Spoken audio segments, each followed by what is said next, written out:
welcome to Engaging Families, Schools, and Community Partners. We're going to begin by taking a look at family engagement strategies, specifically focusing on some core strategies that we can use to build stronger and more effective relationships with the families that we serve. First, let's take a look at the concept of family engagement.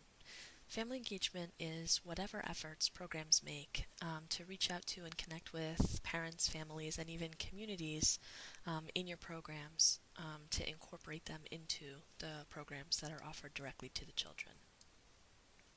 There are three different types of family engagement, and this perspective really is helpful because it can enable you to reach out to parents across different interests and strength areas. Some parents might be interested in engaging on one level, other parents are going to have more interest or strength on another level. So the first type or level of engagement is called involvement. And involvement is the day-to-day activities that a caregiver participates in that have the kind of core impact on the child's day-to-day life. So that might be parenting or behavior management, it might be helping with homework, it might be checking in with teachers to find out how things went that day, and so forth. The second is called engagement.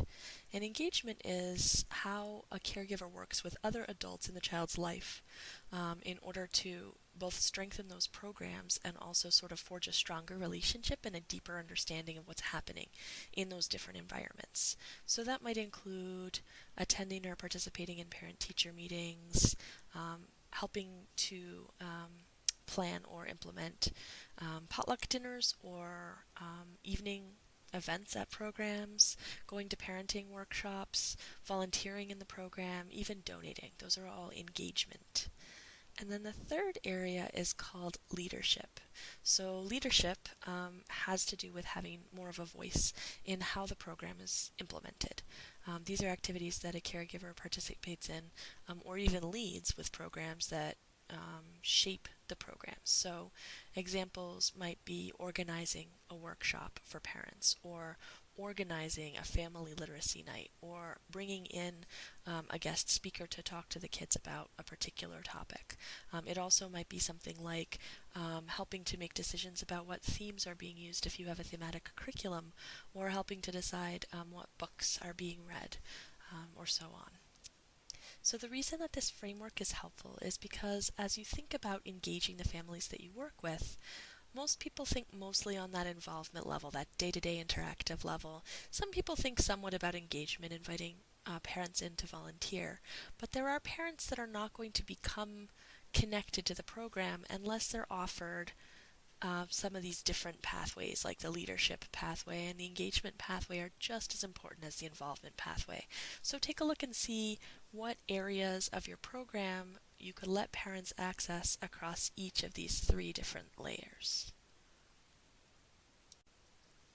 Why do we put so much emphasis on family engagement? What is important about building strong relationships with families?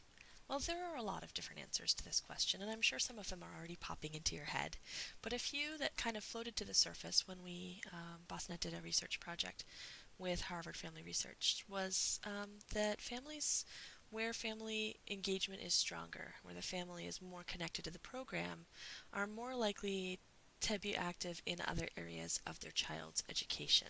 So a parent might feel uncertain or underconfident about how to communicate with teachers in other areas of a child's education, like in the public school system. But building a strong relationship with an after-school educator might break the ice a little and help that parent or that family feel more equipped and empowered, which then translates into their ability to have that level of connection in other areas of their child's education and upbringing as well.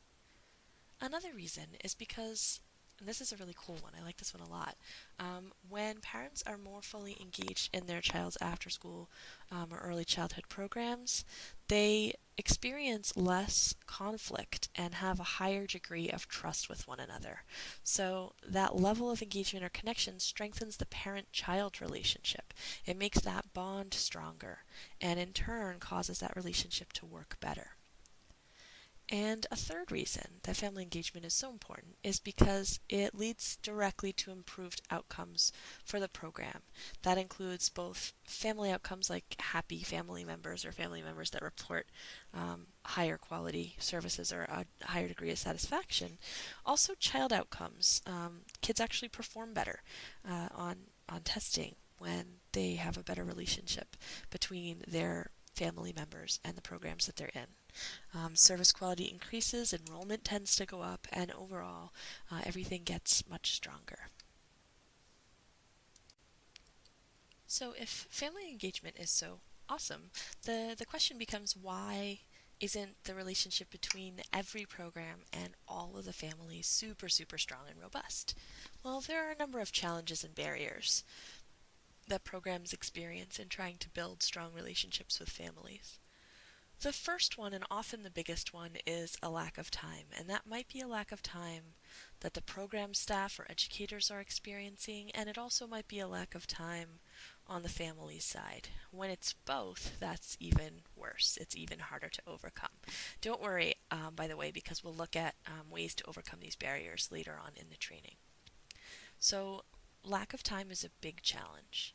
Another big challenge is negativity. This one is actually pretty easy to solve from the educator perspective. It just requires a shift in thinking and dialoguing. But sometimes, especially under a lot of stress or strain or in a difficult situation, it's easy for us to focus on challenges or problems rather than strengths, to notice those things about both a child and also the family and the parenting that we don't like, which can weaken or even sour relationships. Another barrier is a lack of a program emphasis on family engagement. So, if there isn't support or tools or training or time or funding to make it possible to build those strong family relationships and give parents and caregivers those multiple pathways to access becoming a part of the program and make those phone calls and have those conversations. If that's not even an opportunity within the program structure or the philosophy of the organization, that's a significant barrier that needs to be addressed.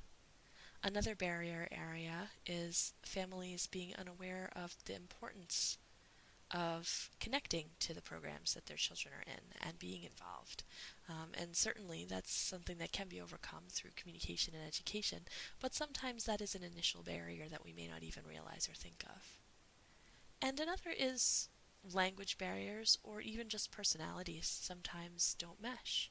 So, if that's happening, finding ways of either overcoming that or just changing who the main point of contact is in order to help solve those types of problems can be a good strategy.